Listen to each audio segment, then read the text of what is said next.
Hello everybody, welcome to our Sengoku Dynasty survival guide. We are making walls today, defensive, aesthetic, whatever you want to use them for. And they were kind of added in about the same time that the roads were added in. And that's because they use a specific kind of spline mechanic, much like the roads. The roads are a little bit more, I would feel like, grid-like than the walls, although they are technically using the same kind of programming to work. But let's talk about walls, basically. We don't have to worry about the nitty-gritty of it. But for walls, they are the first wall that's unlocked. We'll go to our village structures. Here's our walls. The first one that's unlocked is the short stone wall. And all you have to do is just kind of proceed through kind of like some of the main quests. And this will be unlocked for you. And it takes 2 stone per section of this wall. It's kind of like a half wall, I would classify it as, and I'll just quick show you kind of what this looks like. But basically how this works, you can see it's a spline system. It's not like connected to the grid exactly, so you can kind of just put this wherever you want. We're gonna go like that, and then you see this kind of connects here, so you can connect each part pretty easily, and then we'll just bring it in right there.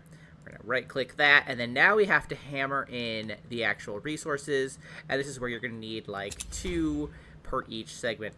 And you can also see that we get 3 unlocks: the slanted short stone wall, the chipped short stone wall, and the stone wall itself.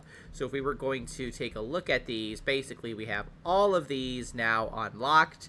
So if you want things that are a little bit more like aesthetic, you know, you can kind of go with that. And we'll just make like a few of these just so you guys can kind of see, like, this looks like this, which honestly would probably like not look bad as like a little entrance thing.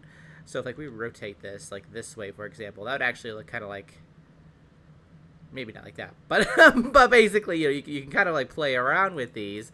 And then what does this look like? We have like this chipped one to bring just a little bit more like life, and then you have the stone wall itself, which is a little bit bigger, it looks like.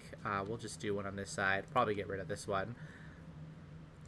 There we go. Yeah, it's like a little bit bigger there, and that one obviously requires double the resources at 4 stone. So that is kind of how that looks, and you can kind of just basically, like I said, you just kind of hammer in each segment. 2 stone for this, 4 stone for the big guy. And, you know, you can add, you can break this up. You can add some of like the chipped one, just to, like I said, just to kind of break up the monotony here and add a little bit more life to everything. And there we go. Very interesting. Very interesting. I actually really like the looks of that. We're gonna get rid of this one. I don't need. We don't need this to be this big. This would be good for if you were making like defenses, I would say. But if you're just making aesthetic walls, which is kind of what we're doing right here, you know, whatever. You could definitely use those. Don't get me wrong. But for our purposes, we're not going to be using that. But that is the kind of the wall system, and I'm very curious to see, you know, if they bring in more different, you know, materials for these walls. We'll be able to do like logs or bamboo or, you know, whatever in the future. Right now, obviously, we just got just stone walls going on, but I am very curious to see if they build upon this in the future. But right now, stone wall looking really good, to be honest. So if you're somebody who wants to pretty up your village, you know, maybe take a look at these guys, especially once you have all the puzzle pieces unlocked. You can kind of really make some interesting wall designs.